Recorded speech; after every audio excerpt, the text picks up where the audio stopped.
કે જ્યાં અમદાવાદના સાયન્સ સિટી રોડ પર આગ લાગી છે।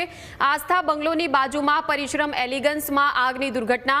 આગના પગલે ફાયર વિભાગની ટીમ તરત જ ઘટના સ્થળે પહોંચી અને આગ બુઝાવવાની કામગીરી હાથ ધરી છે। ત્રીજા માળે ફસાયેલા લોકોને સીડી મૂકીને રેસ્ક્યુ કરાયા છે। આગની ઘટનામાં 18 લોકોનું રેસ્ક્યુ અત્યાર સુધી કરવામાં આવ્યું છે।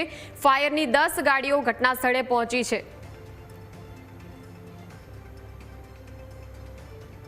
સંવાદદાતા આશુતોષ ફોનલાઈન પર જોડાઈ ગયા છે। આશુતોષ, સાયન્સ સિટી વિસ્તારમાં આગની ઘટના, શું વિગતો?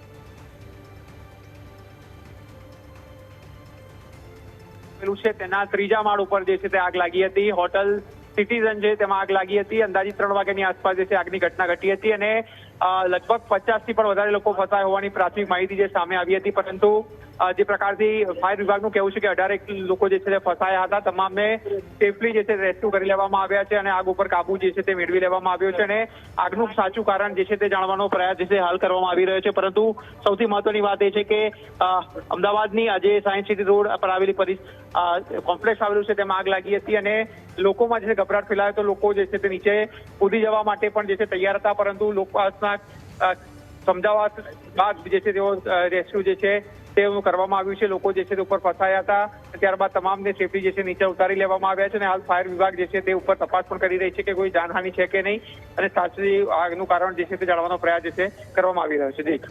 આભાર આશુતોષ માહિતી આપવા બદલ।